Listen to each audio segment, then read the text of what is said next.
Alô, galera do 9º ano, cá estamos nós novamente, eu de cá, vocês de lá. Coloquei até a camisinha da nossa escola para a gente poder fingir que estamos juntos, né? Fisicamente, não estamos fisicamente, mas estamos de coração e de alma. E na semana passada a gente marcou aí uma série de atividades que poucos alunos entraram no meu privado para poder tirar dúvidas, né?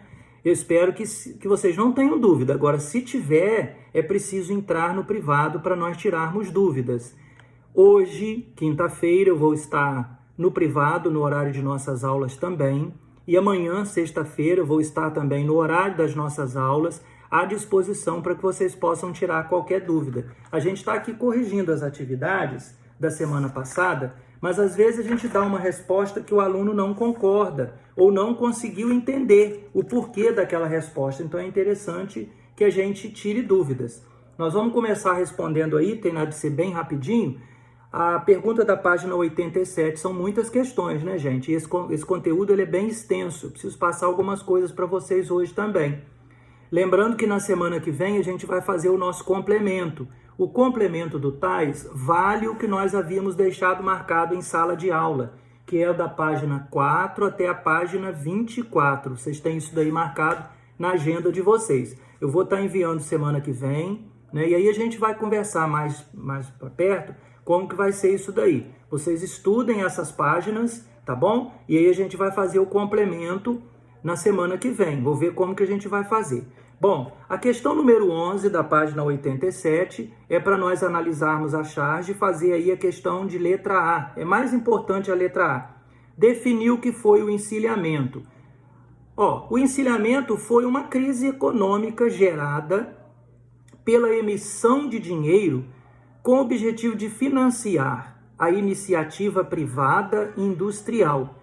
E essa emissão de dinheiro, ela foi desproporcional à circulação de riquezas que o Brasil tinha naquele momento. Então, o que aconteceu? Um descontrole entre as riquezas que o país tinha e a grande quantidade de dinheiro que tinha em circulação, tá bom? Então, a gente entende desse jeito aí. A emissão de dinheiro com o objetivo de financiar, né, a iniciativa privada, principalmente na indústria, ela foi maior do que a quantidade de riquezas que havia circulando no país, tá? O que isso vai causar? Isso vai causar uma inflação, isso vai causar uma carestia de preços de gêneros de primeira necessidade. Então, a gente já está respondendo aí a letra A e a letra B dessa questão de número 11. É entender que o encilhamento é essa emissão de papel moeda, né, de dinheiro com o objetivo de financiar a iniciativa privada, no que diz respeito ao investimento, né, principalmente na indústria. Muitas pessoas, aproveitando da boa vontade do governo, pegaram esse dinheiro e acabaram não investindo na produtividade, no ramo de produtividade. A gente chama isso de especulação. E aí acabou gerando uma inflação muito grande. A questão número 12 tem um texto e diz assim: com base neste artigo, explique o que determina a Constituição de 1891 no que diz respeito à organização do Estado brasileiro. Fácil.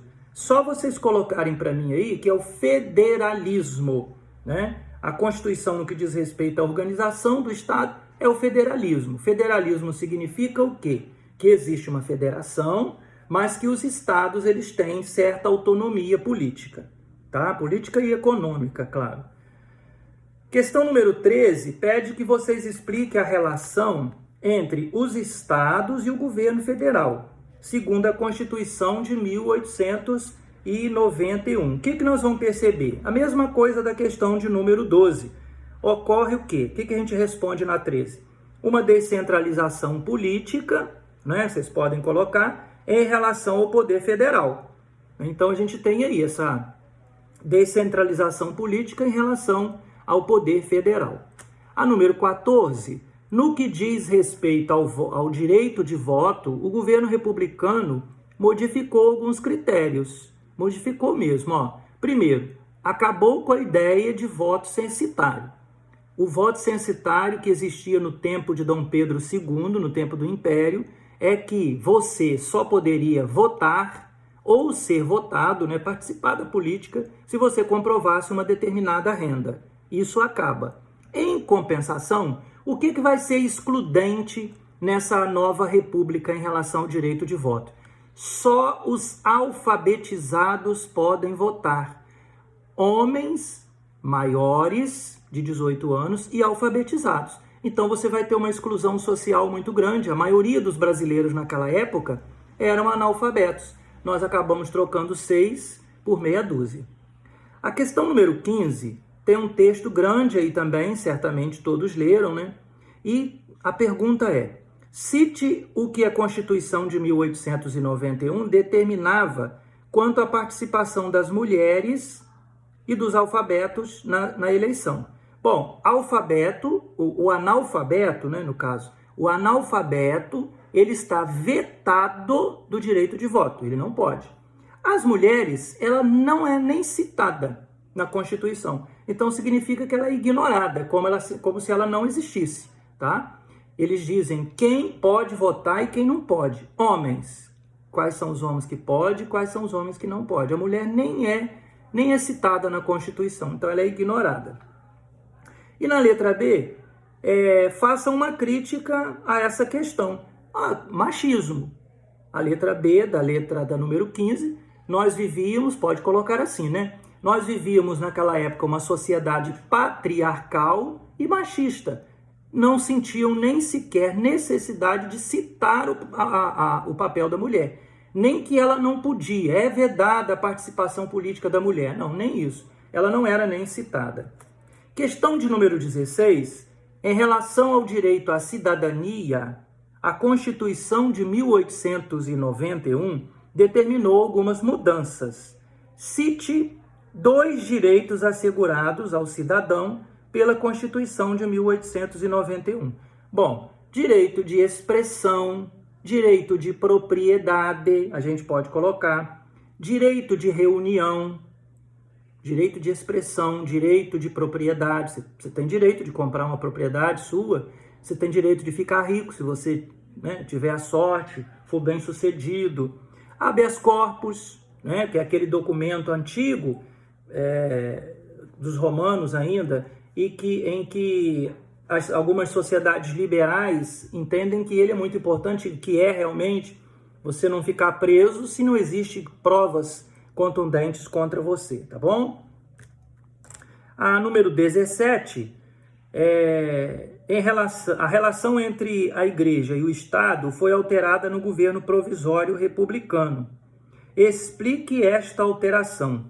Bom, a alteração que houve aí é a separação da igreja e do Estado. O Estado passa a ser laico, né? Ou seja, ele não tem nenhuma religião formal. Ele não oficializa nenhuma religião. Então é só a separação do Estado e da igreja. Na página 91, pode colocar aí no caderno de vocês, página 91, número 18 da 91, o governo constitucional de Deodoro da Fonseca durou menos de um ano.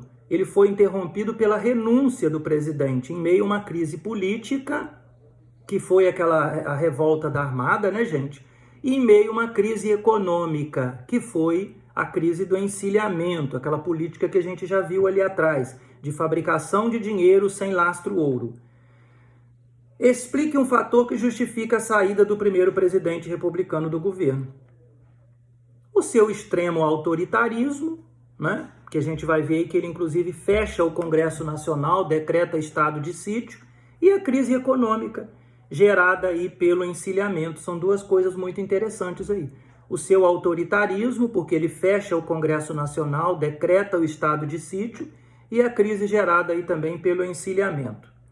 A número 19, o trecho anterior faz parte da Constituição de 1891. Quando Deodoro da Fonseca renunciou, a determinação desse artigo foi respeitada? E justifique sua resposta. Claro que não, né? No caso de no caso de vacância do cargo de presidência da República, era necessária a convocação de novas eleições. Vocês têm que responder isso aí. O que o Floriano fez? Ele não obedece a essa Constituição. ele apenas assume o cargo, ele como vice-presidente assume o cargo no lugar do Deodoro, sem a convocação de uma nova eleição. Então ele está ferindo a Constituição. A questão de número 20, o presidente Floriano Peixoto, sucessor de Deodoro da Fonseca, ficou conhecido como consolidador da República e também com o pseudônimo de Marechal de Ferro. Associa essas duas denominações e a sua forma de governo. O que vocês vão responder aí? Que o Marechal Deodoro da Fonseca, ele fez uso da força bruta, ele utilizou-se do poder das armas e do seu extremo autoritarismo para acabar com qualquer forma de rebeldia dentro do seu governo. Então isso é comum. Ele utilizou-se da força bruta, ele utilizou-se das armas e utilizou-se do seu autoritarismo para sufocar qualquer movimento contra o seu governo durante o tempo em que ele permaneceu como presidente, tá vendo? Então essa é a resposta da número 20. E a questão número 21, finalmente fechando aí a página 91, né? A gente está até a 92, explique a divergência entre as ideias políticas que resultou na Revolução Federalista. Percebe como a palavra federalista já lembra logo aquela ideia de autonomia para os estados? Então a gente vai perceber aí dois grupos. Um grupo que era favorável à centralização política, o poder do Brasil inteiro centralizado ali, controlado ali pelo presidente da República, e um grupo que tem interesse no federalismo de fato, que seria a autonomia para os estados. Os estados ter direito, por exemplo, de fazer suas próprias leis, economia, nas leis econômicas, na própria política, claro, sem desrespeitar a lei maior que é a Constituição. A gente nunca pode fazer uma lei inconstitucional, fora da Constituição não. Então o que a gente pode colocar aí nessa questão de número 21? Havia no sul do Brasil dois grupos políticos opostos, né? Os republicanos, que eram positivistas, eram centralizadores, eram autoritários. Veja bem, os republicanos, que eram positivistas, eram centralizadores e autoritários, e um grupo federalista, que era adepto à autonomia dos estados, tá? Da descentralização política. Isso responde à questão de número 21. E finalmente na página 92, né? Ainda tem mais, né? Tem a 92, a gente tem aí uma imagem, para fazer a número 1 ao 4, né? Então a 92 e 93. Na 92 a gente tem aí uma imagem, né? Muito interessante.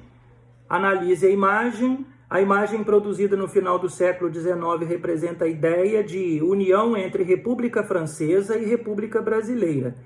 Qual a relação existente entre a República Brasileira e a República Francesa? A ideia de liberdade, né, gente? O que a gente observa aí? Os ideais de liberdade contra qualquer tipo de opressão. Isso na verdade, é para legitimar o poder, que isso é tudo uma balela. O que vocês podem responder aí, que são ideais de liberdade contra qualquer tipo de opressão e em favor da maioria, mas a gente sabe que isso não aconteceu. A questão número 2 como episódio, a passagem do Império para a República foi praticamente um passeio. Por que isso? Porque a gente sabe que não teve participação popular nenhuma. Em compensação, os anos posteriores ao 15 de novembro se caracterizaram como uma grande incerteza. Agora que vem a questão legal. Os vários grupos que disputavam o poder tinham interesses diferentes e divergiam em suas concepções de como fazer esta nova república. O trecho anterior destaca que vários grupos políticos disputavam o poder durante a República. É o que a gente costuma chamar, quando eu comecei a explicar essa matéria para vocês, de pais da República, né? Apresente uma dessas divergências. Você tem um grupo positivista que defende a centralização política e eles são atrelados aos militares. Você tem um grupo aí federalista, que é apoiado principalmente aí pela aristocracia agrária, em especial do Sudeste, que são os cafeicultores. São adeptos à descentralização política. Por que isso? Porque aí eles poderiam fazer as leis deles lá nos estados de acordo com seus interesses políticos e econômicos também, né? E a gente tem uma linha que não teve tanta força assim, que é a dos jacobinistas. Essa linha é uma linha mais popular, né? Queria grandes mudanças estruturais no Brasil, principalmente uma reforma agrária. Isso não foi possível até hoje, naquela época seria menos ainda, uma vez que os grandes donos do poder político eram também grandes proprietários de terra e a bancada, como hoje em dia ainda, né, não votaria para uma reforma agrária séria, como nunca aconteceu. A questão número 3 é para a gente observar, galera, essa imagem aí, olha só. Essa bandeira foi a primeira bandeira elaborada para ser a oficial do Brasil, usada apenas durante 4 dias. Identifique o país que influenciou essa bandeira, os Estados Unidos da América, né, galera? Tá na cara aí. E a letra B, além da bandeira, qual outro aspecto que esse país deixou de contribuição para formar a República Brasileira? O liberalismo, a ideia de liberdade, que a gente sabe que não foi para todos, mas esse foi o ideal. Na outra página, na página 93, a questão de número 4, pede que a gente, a partir da leitura deste texto, né, que fala sobre concessões de dinheiro, né, fabricação de dinheiro, cascatas de dinheiro, acabou gerando uma grande crise. O nome dessa crise, letra A, que é a pergunta, é encilhamento. Não tem mais o que responder. E a questão número 2, letra B da número 4, apresente 2 principais consequências desta ação. O que a gente vai perceber? A primeira consequência é a inflação, né, galera? Uma grande inflação, com fome, produtos de primeira necessidade com preços avultados, preços altíssimos, a desvalorização da moeda, né? A gente vai ver isso daí. Então tá bom, estão respondidas aí as questões até onde a gente marcou, até a página 93 a gente foi. Agora as questões de múltipla escolha, nós marcamos da 95 até a 97, são os testes. Confere aí para mim, se vocês tiverem alguma dúvida, que o nosso tempo é curto, né? Confiram aí para mim se vocês conseguiram acertar todas as questões ou as que vocês não conseguiram. Se vocês quiserem entrar em contato comigo pelo privado para tirar dúvida, saber por que não é aquela resposta, aí a gente vai estar discutindo com vocês aí. Questão número 1 é para marcar a letrinha E. Questão número 2 também é para marcar a letrinha E. Eu fiz o meu aqui, já está prontinho, ó. Questão número 3 é para marcar a letra B de bola. Questão número 4 é para marcar a letra E. Questão número 5 também é para marcar a letra B de bola. Questão número 6 é para marcar a letra A. Questão número 7 também é para marcar a letra B de bola. Questão número 8, também a letra B de bola. Questão de número 9, letra D de dado. E a questão de número 10 é para marcar a letra A. Questão número 10, marquem a letra A. Terminada a correção destes exercícios que ficaram da semana passada, virando a página da apostila de vocês, a gente tem aí a República das Oligarquias. De um modo geral, a gente já falou um pouquinho, né, sobre a República das Oligarquias. A República Oligárquica, ela é marcada pelo controle da questão política e econômica na mão dos grandes cafeicultores, da aristocracia rural, em especial a aristocracia do Sudeste. E quando a gente fala aí, né, os grandes proprietários de terra, e a atividade econômica mais importante naquela época era a cafeicultura, então são os cafeicultores que serão os grandes detentores do poder político também. A própria palavra oligarquia significa uma panelinha. uma minoria que está no governo. Nós estamos aqui, ó, no livro de vocês, na página 98 e 99, a República Oligárquica, e a gente está pulando aqui para a página de número 100, porque na página de número 100 fala sobre a consolidação desta república. A república ela começou realmente a ser consolidada a partir de 1891, mas foi a partir de 1894 até 1930 que esse grupo, essa galera formada aí pelos grandes fazendeiros, detentores de terra, donos de muitas propriedades, que começaram aí a organizar a política no Brasil. E ela começa, nesse sentido aí, a gente pode montar aqui uma espécie de pirâmide, onde a gente tem no topo, a esfera federal, que é o presidente da República, o vice-presidente, a gente tem ali os senadores e temos ali os deputados federais, que dependem dos estados, dos governadores dos estados, que, por sua vez, tem a sua base formada nos municípios, principalmente os municípios do interior, por um fenômeno que se desenvolveu no Brasil, nesse período da República Velha, chamado de coronelismo. O coronel é aquela figura bastante emblemática, é aquela figura detentora do poder político em algumas regiões, que controlava a vida das pessoas através dos favores que ele fazia, e somente ele era capaz de fazer esse favor, porque ele tinha uma ligação direta com os governadores dos estados. Esses governadores, por sua vez, também dependiam da força política desses coronéis para conseguir apoio para os candidatos deles, para eles mesmos e para os seus candidatos, dentro, por exemplo, das assembleias legislativas dos estados. E esses governadores de estado e essas assembleias legislativas, por sua vez, tinham ali os seus currais eleitorais que conseguiam apoio também para a eleição de